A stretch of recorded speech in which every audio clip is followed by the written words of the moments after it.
hello, darling, and welcome to the Just Jax podcast. Hi, I'm Jax, and I help you find the can in your cat. When we challenge our cats, miracles happen, because when I challenge mine of I can't draw, I can't paint, and I can't color, imagine my surprise when I discovered what I can do is create a 21-foot garden mural that was recently featured not once but twice on the front page of our local newspaper. Next up, I challenge the I'm no author, no artist, and no cursive writing specialist, but what I can do is self-publish 3 books for my kick-ass cursive writing curriculum, Crack the Cursive Code. I'm a jack of all trades, but what I master at is helping ordinary people like me to do extraordinary things through laughter, tears, life-changing stories, because metaphors are my jam. Together we can find the can in your can'ts, the do's in your don'ts, and the wills in your won'ts. I'm so excited for you. Let's go. Well, hello, my darlings, and welcome back to the Just Jax podcast. Or if this is your first visit, welcome, welcome, welcome. You have got me on episode 30, and there's lots to catch up on. Today, we're going to talk about an interesting experience I had yesterday. I am in the mindset of really learning how to take care of myself. In the past, I have been more concerned about everyone else's feelings, needs, desires, or emotions rather than mine. And I learned very well to learn how to manage mine by suppressing them most of the time. And it would come out in ways of either anger bursts or picking apart my cuticles to the point of distress. I used to call myself Jax the Ripper because I ripped my fingers so bad that when I came to the United States, you have to get your fingerprints done. And there were so many crevices because I used to pull the skin back on my pointer finger and my middle finger to the point of the first knuckle line there is so bad that I was worried that they would be unable to take a fingerprint because of all the divots in the skin. I learned that at this late stage in my life that it's more important to learn how to take care of myself and figure out what I need to be happy and work my world around that instead of being the chameleon. If any of you are in the same boat that I am, that I basically am a pretty easygoing person in regards to most things, and that, or I've convinced myself that I'm that. And I was watching a movie called Runaway Bride with Richard Gere and Julia Roberts. And this woman bolted every time she came to the altar because she found out at the altar that she never loved the man. She just camilled herself to his likes for his love and attention. And that really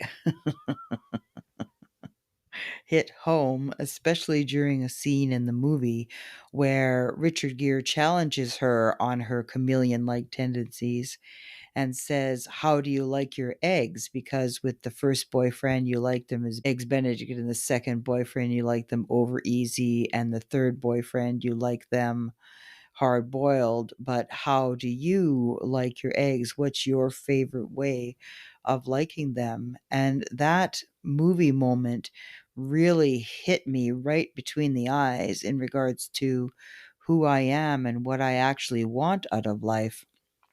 And it's almost been ingrained to me that my feelings never matter. I've reproduced that in my family environment with my mom, and that has been a challenging road to grow up in regards to understanding that the validation and the need to be accepted by her was what was killing me. I actually got confirmation of that yesterday. I got a mini human design reading, and I am very excited to share that with you next week. I am hopefully scheduling a reading this week, and how all that came about is absolutely magical. So that will be next week's episode. But one of the things that resonated with me was that because of my open heart, that getting validation from people is irrelevant, and that I have permission to be self-validating. And that may be sound strange to some, but I have been crippled by needing acceptance, and then I put myself in the worst possible dark night of the soul experience. I betrayed a friend, and because I got acceptance, if that's what you want to call it, who knows, but all I know is that I decided to make a difference, but instead of making a difference in my own life, I almost destroyed it. And there have been ripples of that even in my today-to-day life now. On I value myself, sometimes less of a person because of the choices I've made in the past. And that shame can be difficult to navigate through. And I've had to navigate that through, all for the basis of acceptance. And having the freedom to, it's almost like a permission in some ways, of to just be myself and find out what I need and what I want on a day-to-day basis, on just even considering that my opinion matters. And it has been it has been quite the challenge, but I'm very thankful because I feel that I have passed some of the challenges. Some of the challenges have been horrific. there's there's been a faceplant, but I uh I really am starting to enjoy the feeling I'm having by exploring the things that light me up, that make me excited, that inspire me to do creative things. Yesterday, and that was a good example of it. So, where I work, the morale is low, I would say. People are disgruntled with the company to some degree. People are disgruntled with the management to some degree, just like most, like any employee environment. The only difference is that we have a wide variety of people, and we have 3 locations, and it's very rare that people work together continuously over time. So sometimes first and second impressions is all you have, and there's no plan or ability to redeem or destroy those perceptions.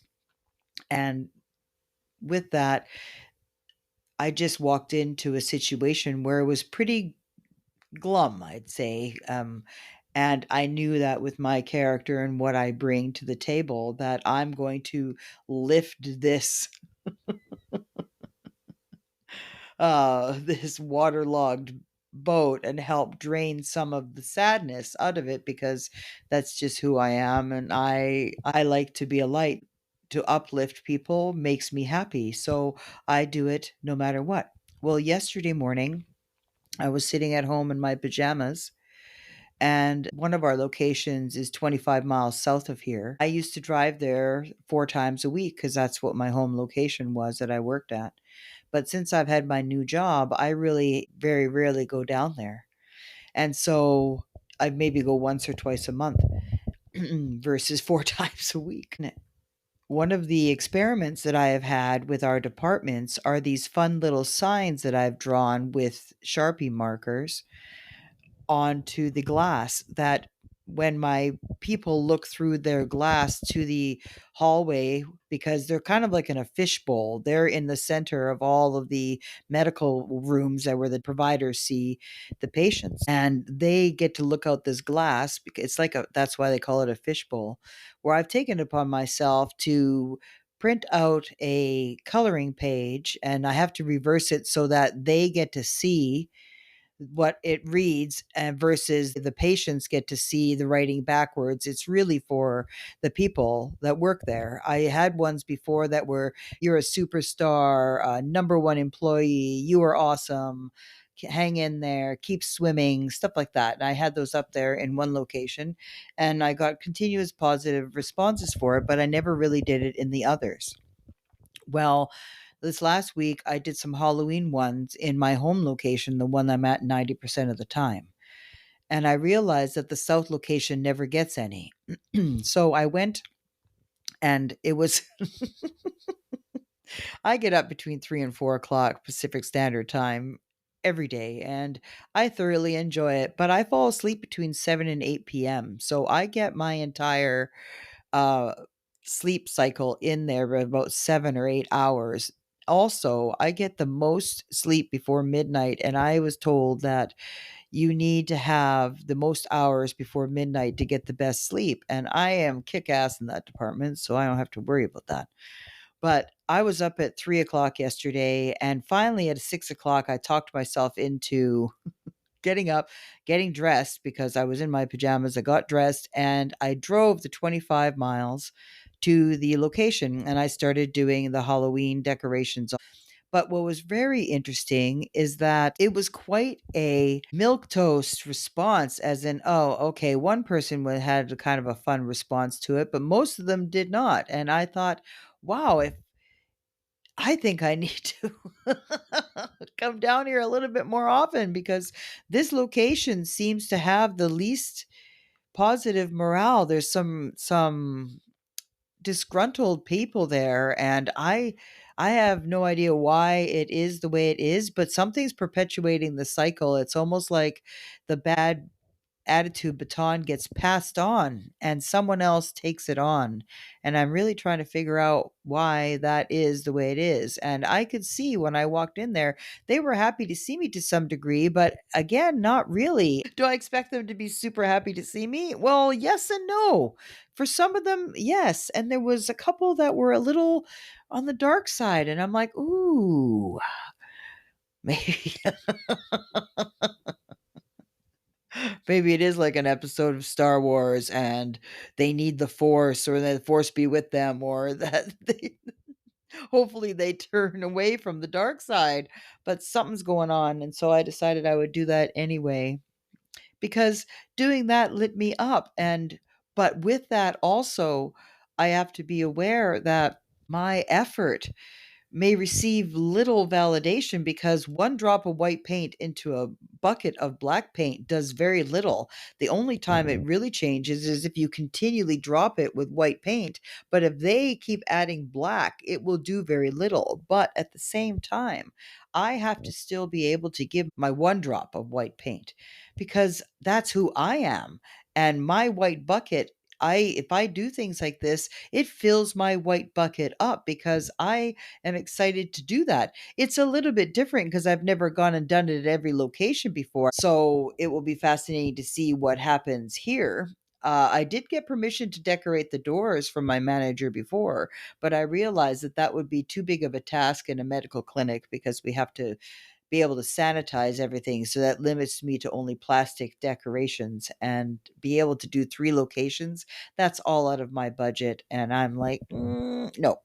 So I did something that was in my budget, and I downloaded coloring pages, and so it is good. Anyway, with this new idea in mind that I need to discover what lights me up to be able to take on my day, my hubby had gotten a new car, a new to him car, and I specifically told him that I wanted to go for a cruise. So we got into the car and we went out, and we thought we would go someplace for breakfast.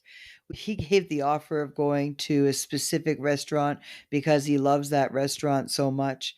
And it's very interesting that he did that, because the day before, I had sent him a TikTok about husbands wanting to take the lead and finding out what their wife would like. And his first offer was something that he would like in a restaurant that I don't like. And in the past, I might have just gone with it and just been silent, and that would have been a suppression. But because I am in this position now where I want to speak what I want, I told him I wanted to try something different. And so we went to a restaurant that we have passed by countless times that I never saw before. And this was an old fashioned diner type. And as we scanned the restaurant, we found out it's quite small, and there was no place to sit, except there was only stools at the bar to sit at. And she was a young girl, I'd say probably still in high school, and she had long blonde hair. She was just wearing a hoodie and some fashionable jeans with she just looked great, and she met us with sunshine, and I thought, "Oh, this is gonna be so great, and we're gonna meet her," and she took our order, and she gave me what I wanted. I asked for lime in my water because that's the way I like it, and she couldn't find lime and got lemon, and then asked my hubby what he wanted, and he told her that he wanted coffee, which is great. And so she went off and did her thing, and we started watching what was going on. And there was a menu on what the special was, and I'm like, "Oh, okay." And it said C, letter C, capital F, capital S, and I'm like, "CFS," and it was CFS skillet, and I went, "Oh, okay." There was a gentleman, assuming that owned the establishment. He just had this air about him, but I wasn't necessarily sure who he was or what he did there, but I knew that he was something to someone in the establishment. And he's standing in front of me, and just as I looked at the menu, I said CFS. Said out loud, I said, "Oh, what does CFS stand for?" And the guy looks at me and says, "Country Fried Steak." And in Canada, I've never really had that much country fried steak. I love it. It's more of a like I look at it like a veal cutlet more kind of idea. But they put the sausage gravy over top, and I'm having a difficult time finding the merits in the white sausage gravy. To me, brown poultry or beef gravy trumps that gravy like 10,000 to 1. I understand that there is I just saw the number 616, so I have to say my mantras. Okay, I'm back. What happened afterwards was very bizarre, for I saw 3 different male energies operating, and all 3 of them interacted with me very differently. One of the entities was my husband, who was sitting to my right. So the second one, the gentleman who owned the establishment, oh, he looked at me really funny and answered, "Country Fried Steak." And I looked at him and I went, "Oh," and my husband went, "She's Canadian." And normally people will laugh and or joke or whatever, and he looked at me like I was supposed to be offended, or that he said it, I didn't, type of thing. It was a really weird interaction, because if I would have said I was Italian or something different, would he have responded the same? There are subtle differences between our 2 countries that I had no idea what CFS stood for. I was really trying to figure it out. My husband said I'm Canadian. My answer was that, well, he's my translator or interpreter, and he does that for me often. And the guy just looked at me like I was weird. And I thought, well, that was a very strange interaction. It was meant to be playful, because it is playful. I'm also that way for my husband when I go up to Canada. We had a situation uh, when one of the first times that we were together, in the province that I'm in, from and there is no alcohol allowed in grocery stores or convenience stores or health food stores, for that matter. There is only alcohol allowed in something called a liquor store, and liquor includes beer, wine, spirits, anything else that goes with it. When he came up, I said to him, "We need to go to the liquor store." And he just looked at me, goes, "No, I just want to go to the store and get some beer." And I'm like, "Well, anything other than a 0.05% is going to be at its own establishment and its own liquor store." And he was like, "Oh," and I guess some states in the United States have that as well, where their alcohol is segregated from the actual main establishments. And I had a full-scale panic attack when I came down here, to the United States because we went into one of the top health food stores here in Washington State, and it is a huge store. It has everything that you could ever want in there, and it's known for its high quality foods, and it is now also known for its high quality alcohol section. It had extensive craft beer and everything, and when I walked in there, I just had a panic attack because I was at that time, I actually had a very difficult time with alcohol or being around it, and so I was standing there in that section of the store, and the alcohol, it was bigger than some of the liquor stores that I knew back home, and luckily, my hubby handled that very well, and I was able to work through that. So here was just a situation that my husband has taken care of me in a very beautiful way down here by being an interpreter for me because there are many subtle things in music, in just in your normal day-to-day lives, like what day you guys do your yearly taxes is different and what you call it is different. In the United States have a tax day. It's April 15th and I'm like, "What is tax day?" You could have saw the whiplash that happened with people when I asked what tax day was. We don't ca in Canada, you just it's April 30th, you have to have your return done by. We don't call it a tax day or anything like that. So this was a natural thing for my hubby to do to take care of me, and I really appreciate that he's been able to do that for me because 'cause I've learned to translate, but it's always been a very fun experience except for this one. This one was very odd. So then in comes male number 3, and male number 3 was a very rough-looking gentleman. He had snow white hair and a beard, and it was un unclear if he's combed his hair or when, and he had a flannel shirt on, and he just looked like he basically threw on what was comfortable, and that thing has been comfortable for a long time, and he's coming to the restaurant. And he comes in and he addresses the man who thought I was weird, the possible owner, by his first name, and I'm like, "Oh." And the waitress comes in and she says, "Do you want your usual?" She says, "No, I'm gonna have," and he says what he has, and you can tell that he's been there quite a bit. So on goes our meal, and it is nothing what I was expecting. It's very dry and uh, the sausage gravy was on the side. I guess they were supposed to pour it all over the skillet, and that would have added some wetness to the vegetables and the hash browns. And the hash browns seemed like they're like fries that are cut up, which is fine too. They were quite tasty. But while I was eating my toast, I was wearing a very oversized sweatshirt, and my husband is like, "Watch your sleeves," because I do, like a teenager sometimes, put my sleeves in my food. It's just my sense of awareness in my body, where my body is, it escapes me at times, and he helps me be mindful of that. So I could see how it kind of looked like a scolding to some degree when he said, "Watch your sleeves." But I went, "Oh, yeah." So when I watched my sleeves, my elbow or something hit my toast and dropped it onto the ground. And I had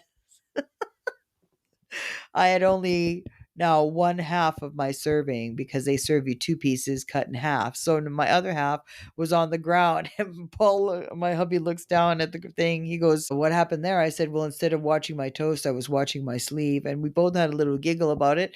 And I continued eating. Now, if you had been eating with me for the past 11 years, like my husband would have, he knows that I very rarely eat both pieces of toast.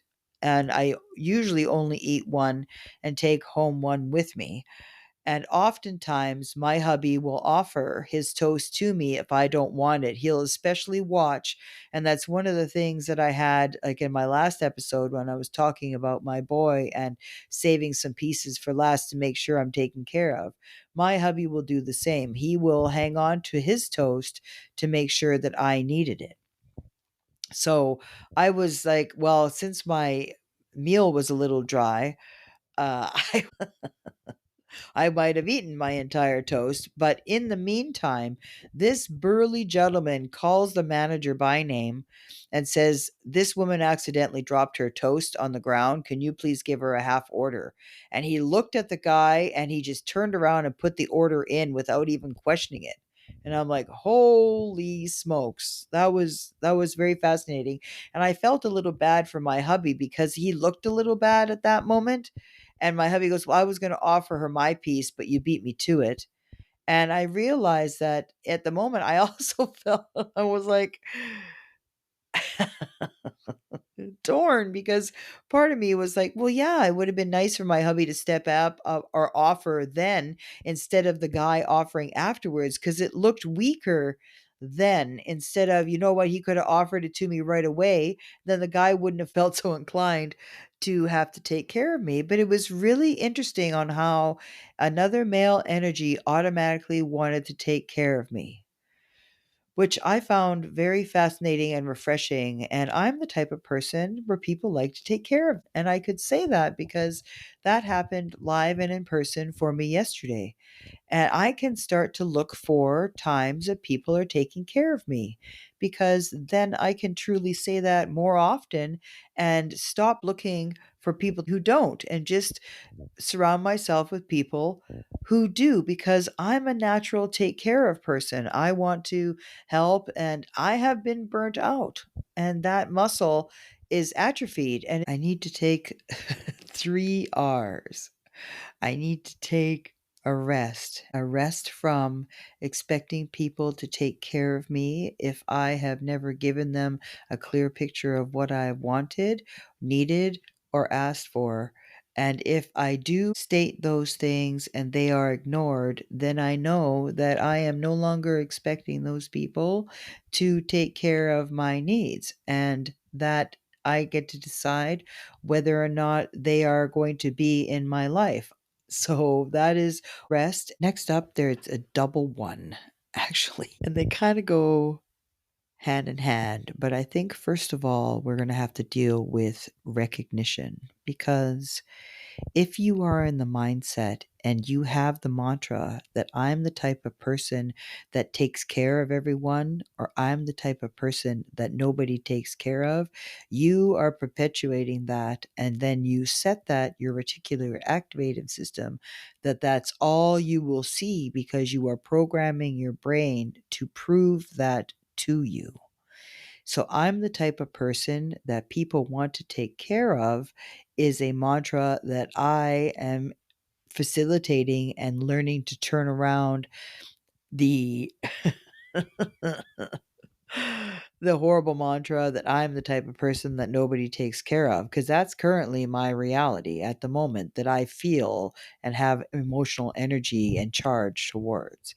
So yesterday when I was driving around with my hubby, he allowed me to make all the decisions. Oh, that word allowed is heavy, but it was my turn to make a whole bunch of decisions about what we were doing that morning, and that felt good. So I am the type of person who people enjoy taking care of. And then the gentleman with the helping with the toast, I am the type of person that people enjoy taking care of. And when my hubby helped with the translation, I am the type of person that people enjoy taking care of. When I go to any kind of store or I talk to someone, the people behind the counter are usually very friendly to me because I'm the type of person that people enjoy taking care of. So that mantra is where the recognition comes in, is that whenever I see a small dash of where people enjoy taking care of me, then I am going to use that mantra to exercise that atrophied muscle so that I can start surrounding myself more with people that want to take care of me because I have been spoiled a lot and it's time to recognize that there is a lot of care that people show me on a day-to-day basis and I can focus on one small episode where it's negative or I can build the mantra to a reality that I have myself surrounded by people. And that's where I get my third R is reciprocation, because then I am consciously aware of people taking care of me and I am reciprocated for all of the good that I have given.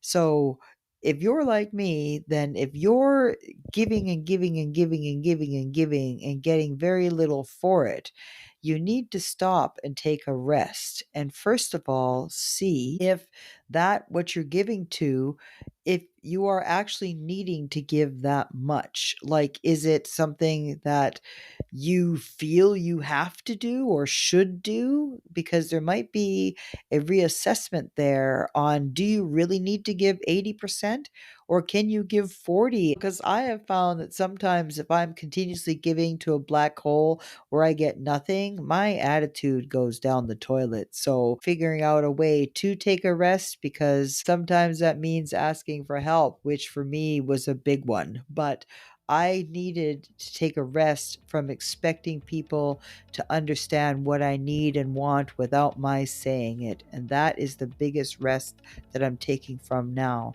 is that I need to voice and inform people what I need in order for there to be a better chance of those needs to be met and that I can be taken care of in the way that I like to be taken care of, so that I am capable of taking care of way more people, because I have a great capacity to care and to help and to fix. And if my tank is full, then I'll be able to fill others' tanks. Well, this is the end of our episode, my darlings, and I want to thank you again for sharing some time with me. I am in a very interesting spot in my podcast, and I'm open to what you think would be kind of fun to do. I have a metaphor cards where you look at a very abstract picture and we get to the heart of one of your problems with those cards. And I could do a free reading for a podcast, and I think that would be kind of fun too. There are 72 cards and you get to randomly pick the number. You then see the card and we see what happens. And I will use your experience as a podcast, and we never have to know your name or anything like that, just your story. So if this is something that you're interested in, you drop me a line at justjackspodcast@gmail.com, or you can find me on my Instagram or my Facebook. Again, you could check out all my merch that I have, the loser merch, the shift merch that just got launched last week, as well as my forthwith merchandise, and that is all on my website, along with my kick-ass cursive writing curriculum at that crackthecursive.code.com. And this has been an absolute blast sharing this time with you, and I hope that you will take a rest from everyone else's expectations, and you take a rest in filling those expectations, especially if you're getting nothing for it, and start filling your own tank and finding out what lights you up, so that if you can shine brighter, then you'll be able to spread more light elsewhere. Love you.